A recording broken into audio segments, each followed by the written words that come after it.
Yo, what is up guys? This is B Bricks and Brickto here, and today I thought I'd do a video on how good of a value is the new Lego Colosseum set 10276, right? So this has the most pieces out of any set that's come out. If you guys haven't checked out our video already, we did a news video about it, but today I wanted to talk about, is it a good value? So I went ahead and put it up against the UCS Falcon from 2017, still out today, and the new Imperial Star Destroyer, which just came out a bit over a year ago right now. So all these sets extremely large, very pricey, ton of pieces, and I think this is going to be a good way to try and compare them. I have a few different metrics, and I'll be going over those and kind of give you my final thoughts on the set. So at first glance, right, the Lego Colosseum, 9,036 pieces for only $550 seems like a fantastic deal, because if you look at price per piece, that's about six cents per piece, which is really fantastic. You don't really see that low almost ever. So especially in comparison to something like the UCS Falcon, which almost has an 11 cents per piece price.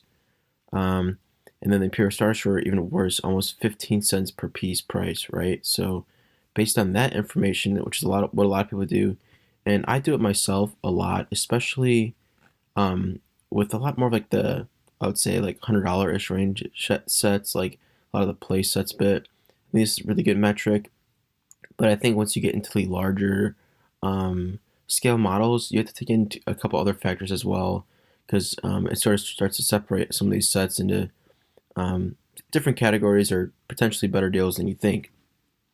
So one of my favorite metrics is the dollars per pound, basically. So I figured out the weight of each of these sets. The weight of the Falcon is 23.4. I was able to see the box weight total is about 29.6. The instructions weigh about 6.2 pounds. So that's how we were able to get that. I went ahead and looked up a review article, and it said the Colosseum was about 17.6 pounds. So I have to take their word on that one. And then again, the Imperial Star Destroyer, I was able to find the box weight there of 27.36, but then of course we have to subtract the manual. It's basically almost the same number of pages as the UCS Falcon, so I went ahead and used the same weight for that.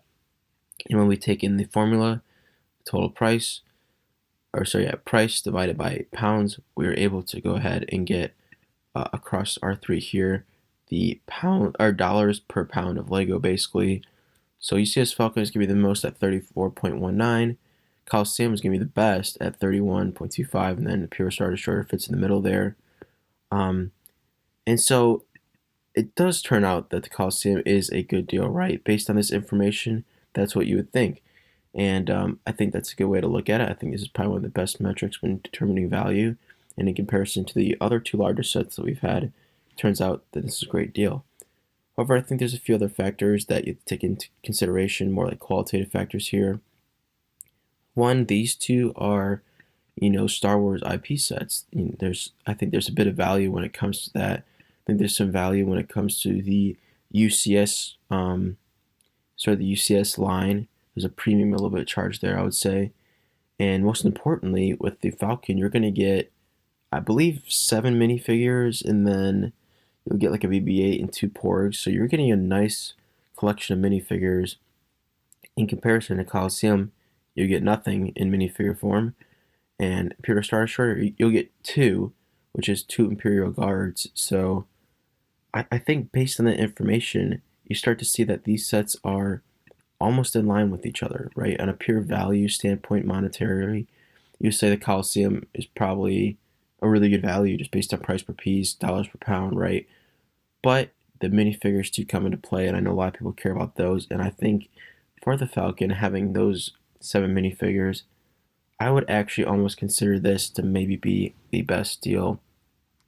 At that point it becomes subjective, but I wanted to kind of see if there was any outliers. I was kind of surprised with the Colosseum 9,000 pieces, and I was seeing the designer video, and he was picking it up very easily. It seemed like I was like, is this going to be a really good deal? I mean, it has a lot of pieces, but how does it compare? So I went ahead and took the two latest other larger sets that we've had, And it turns out I would say they're basically all very close together when it comes to value. No real winner here. Of course, basically, I think the conclusion to this is that the Colosseum is a good value. Obviously, you don't get any minifigures, but I think the price is reflected in that, and I think you're going to be getting a good deal. So that's about it, guys. Let me know if you'd like to do any more of these videos. I kind of like checking that out. There are some different metrics here. Um, and yeah, if you guys are interested, go ahead and give me a like and subscribe. I'd be much appreciated. This is Bieber signing off.